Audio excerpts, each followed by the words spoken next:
തോ ബശ്ലോം ലെഹെർഗോ ദർബാമോ വത്ലോസോ ദിലേശോനോ സുറിയോയോ. സുറിയാനി ഭാഷാ പഠനത്തിൻ്റെ 143-ാമത്തെ ക്ലാസ്സിലേക്ക് സ്വാഗതം. വെർബുകളെ പറ്റിയാണ് കഴിഞ്ഞ ക്ലാസ്സിൽ നാം കണ്ടത്. 3 തരം ക്രിയകളാണ് ഉള്ളത്. ദുർബലാക്ഷരക്രിയ, അത് 6 വിധത്തിലുള്ളതുണ്ട്. ദൃഢാക്ഷരക്രിയകൾ, അത് 3 വിധത്തിലുണ്ട്. ഇനിയും ഇരട്ടിപ്പ് ക്രിയ. ഇങ്ങനെ 3 തരത്തിലുള്ള മൊത്തം 10 വ്യത്യസ്ത ക്രിയകളാണ് സുറിയാനിയിൽ ഉള്ളത്. ഇന്നത്തെ ക്ലാസ്സിൽ കാണാൻ പോകുന്നത് 3 ദൃഢാക്ഷരക്രിയകളുടെയും 1 ദുർബലാക്ഷരക്രിയയുടെയും 1 ഇരട്ടിപ്പ് ക്രിയയുടെയും തേർഡ് പേഴ്സണിൽ മാത്രമുള്ള കോഞ്ചുഗേഷൻസ് ആണ് കാണാൻ പോകുന്നത്. ആദ്യം ദൃഢാക്ഷരക്രിയയുടെ കോഞ്ചുഗേഷനാണ്. അടിസ്ഥാന രൂപത്തിലെ 2ാമത്തെ അക്ഷരത്തിൻ്റെ സ്വരം ആ വരുന്ന മാതൃകയിലുള്ള കിതാബ് എന്ന ക്രിയയുടെ തേർഡ് പേഴ്സൺ കോഞ്ചുഗേഷൻ നമുക്ക് കാണാം. കിതാബ് തേർഡ് പേഴ്സൺ മാസ്കുലിൻ സിംഗുലർ, അവൻ എഴുതി. കിതാബൂൻ ദേ റോട്ട്, അവർ എഴുതി. അല്ലെങ്കിൽ കിതാബ് അവസാനം ഒരു വാവിടുന്നു, അപ്പോൾ അത് കിതാബൂൻ എന്നുള്ളതിൻ്റെ ഷോർട്ട് ഫോമാണ്. കിതാബ്, കിതാബൂൻ. തേർഡ് പേഴ്സൺ ഫെമിനിൻ കെത്ബാസ്, കിതാബേൻ. കിതാബേൻ എന്നുള്ളതിന് ഒരു രൂപം കൂടിയുണ്ട്, അവസാനം ഒരു യൂത് ചേർക്കുന്നു. 2 രൂപമുണ്ട് തേർഡ് പേഴ്സൺ ഫെമിനിൻ പ്ലൂറലിന്. കെത്ബാസ്, കിതാബേൻ. അപ്പോൾ ഒന്നിച്ച് കാണാം. കിതാബ്, കിതാബൂൻ. കെത്ബാസ്, കിതാബേൻ. ശ്രദ്ധിക്കേണ്ട ചില കാര്യങ്ങൾ പറയാം. തൃതീയ പുരുഷ ബഹുവചന ക്രിയകൾക്ക് പൂർണ്ണരൂപവും ചുരുക്കരൂപവുമുണ്ട്. ഇവ രണ്ടും അറിഞ്ഞിരിക്കേണ്ടതാണ്. കിതാബൂൻ, കിതാബ്, അതിൻ്റെ ചുരുക്കരൂപം. കിതാബേൻ, കിതാബ്, അതിൻ്റെ ചുരുക്കരൂപം. ഇത് രണ്ടും അറിഞ്ഞിരിക്കണം. അടുത്തത് തൃതീയ പുരുഷ സ്ത്രീലിംഗ ഏകവചന ക്രിയയുടെ അവസാന താവിന് ഇടതുവശത്ത് മുകളിലായി എപ്പോഴും ഒരു കുത്ത് ഉണ്ടായിരിക്കും. കെത്ബാസ്, അവസാനത്തെ താവിൻ്റെ മുകളിലൊരു കുത്തുണ്ട്. Xi rote. ഇത് പ്രത്യേകം ശ്രദ്ധിക്കണം. ആ കുത്ത് കണ്ടാൽ നമുക്ക് മനസ്സിലാവാം അത് തേർഡ് പേഴ്സൺ ഫെമിനിൻ സിംഗുലർ ആണ്. ഇനി തൃതീയ പുരുഷ സ്ത്രീലിംഗ ക്രിയകളുടെ അന്ത്യത്തിൽ ചേർക്കുന്ന താവ് മൃദുവായി സ് എന്നാണ് ഉച്ചരിക്കുന്നത്. കെത്ബാസ്, ഷീ റോട്ട്. കെത്ബാസ്.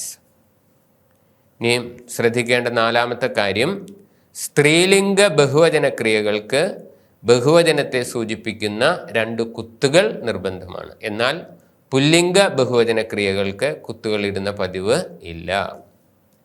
ഇവിടെ നോക്കുക, കിതാബൂൻ കുത്തില്ല, കിതാബേന് കുത്തുണ്ട്. ഇനി നമുക്ക് 2ാമത്തെ ദൃഢാക്ഷരക്രിയയുടെ കോഞ്ചുഗേഷൻ, അടിസ്ഥാന രൂപത്തിലെ 2ാമത്തെ അക്ഷരം എ വരുന്ന സ്ലേക്ക് കോഞ്ചുഗേഷൻ കാണാം. സ്ലേക്ക്, ഹി അസെൻഡഡ്. സ്ലേക്കൂൻ, അവർ അസെൻഡഡ്. അടുത്തത് സെൽക്കാസ്, സ്ലേക്കേൻ. അത് ഒന്നിച്ച് കാണാം. സ്ലേക്ക്, സ്ലേക്കൂൻ, സെൽക്കാസ്, സ്ലേക്കേൻ. ക്രിയകളുടെ അടിസ്ഥാന രൂപത്തിലെ ആദ്യ അക്ഷരം നൂൻ വരുന്ന മാതൃകയിലുള്ള ദൃഢാക്ഷരക്രിയ നിപ്പാലിൻ്റെ കോഞ്ചുഗേഷൻ കാണാം. നിപ്പാൽ, ഹി ഫെൽ. നിപ്പാലൂൻ, ദേ ഫെൽ, അവർ വീണു. നിപ്പാൽ, നിപ്പാലൂൻ. ഫെമിനിൻ നെപ്ലാസ്, നിപ്പാലേൻ, അവൾ വീണു, അവർ വീണു. ഒന്നിച്ച് കാണാം. നിപ്പാൽ, നിപ്പാലൂൻ, നെപ്ലാസ്, നിപ്പാലേൻ. ഇനി ഒരു ദൃഢാക്ഷരക്രിയ 3 കോഞ്ചുഗേഷൻ തേർഡ് പേഴ്സണിൽ കണ്ടു. ഇനി ഒരു വീക്ക് വെർബിൻ്റെ കാണാം. ആദ്യ അക്ഷരം ഓലഫ് വരുന്ന ഏമാറിൻ്റേത്. ഏമാർ, ഏമാറൂൻ. എമിറാസ്, ഏമാറേൻ. എന്നുവെച്ച് കാണാം. ഏമാർ, ഏമാറൂൻ, എമിറാസ്, ഏമാറേൻ. ഇരട്ടിപ്പ് ക്രിയയുടെ കോഞ്ചുഗേഷൻ കാണാം. അൽ, അൽ ആലൂൻ, ഹി എൻഡേഡ്, ദേ എൻഡേഡ്. ഏലാസ്, ആലേൻ, ഷീ എൻഡേഡ്, ദേ എൻഡഡ് ഒന്നിച്ചു കാണാം. അൽ ആലൂൻ ഏലാസ് ആലേൻ. ഇനി ഇതിൻ്റെ ഉപയോഗം. ക്രിയ ആദ്യവും കർത്താവ് സബ്ജക്റ്റ് രണ്ടാമതും ഉപയോഗിക്കുന്നതാണ് സുറിയാനി ഭാഷാ ശൈലി. കർത്താവിൻ്റെ നമ്പറും ജെൻഡറും ലിംഗവും വചനവും ക്രിയയുടെ ലിംഗവും വചനവും ഒന്നിച്ച് ആയിരിക്കണം, ഒന്ന് തന്നെ ആയിരിക്കണം. അത് പരസ്പരം എഗ്രി ചെയ്യണം. കിതാബ് മൽക്കോ ദ കിങ് റോട്ട്, രാജാവ് എഴുതി. അപ്പോൾ കിതാബ് തേർഡ് പേഴ്സൺ മാസ്കുലിൻ സിംഗുലർ, മൽക്കോയും മാസ്കുലിൻ സിംഗുലർ. ഇനി കർത്താവ് പുല്ലിംഗ ഏകവചനമാണെങ്കിൽ ക്രിയയും പുല്ലിംഗ ഏകവചനം തന്നെ. ഇനി കർത്താവ്, അതാണ് കിതാബ് മൽക്കോ. അടുത്തത് കർത്താവ് പുല്ലിംഗ ബഹുവചനമാണെങ്കിൽ ക്രിയയും പുല്ലിംഗ ബഹുവചനമായിരിക്കണം. കിതാബൂൻ മൽക്കേ, രാജാക്കന്മാർ എഴുതി. കർത്താവ് സ്ത്രീലിംഗം ഏകവചനമാണെങ്കിൽ ക്രിയയും സ്ത്രീലിംഗം ഏകവചനമായിരിക്കണം. കെത്തുബാസ് മൽക്കുത്തോ, രാജ്ഞി എഴുതി. രാജ്ഞിയായി ഫെമിനിൻ ആയതുകൊണ്ട് കെത്തുബാസ് വന്നത്. ഇനി കർത്താവ് സ്ത്രീലിംഗ ബഹുവചനമാണെങ്കിൽ ക്രിയയും സ്ത്രീലിംഗ ബഹുവചനമായിരിക്കണം. കിതാബേൻ മൽക്കോസോ, രാജ്ഞിമാർ എഴുതി. രാജ്ഞിമാർ ആയതുകൊണ്ടാണ്, മൽക്കോസോ ആയതുകൊണ്ടാണ് കിതാബേൻ വന്നത്.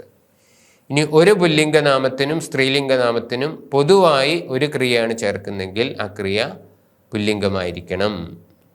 കിതാബൂൻ മൽക്കേ ഉ മൽക്കോസോ, അവിടെ മൽക്കേ പുല്ലിംഗ ബഹുവചനം, മൽക്കോസോ ഫെമിനിൻ ബഹുവചനം. അതുകൊണ്ട് വെർബ് മാസ്കുലിൻ പ്ലൂറലാണ്. കിതാബൂൻ മൽക്കേ ഉ മൽക്കോസോ.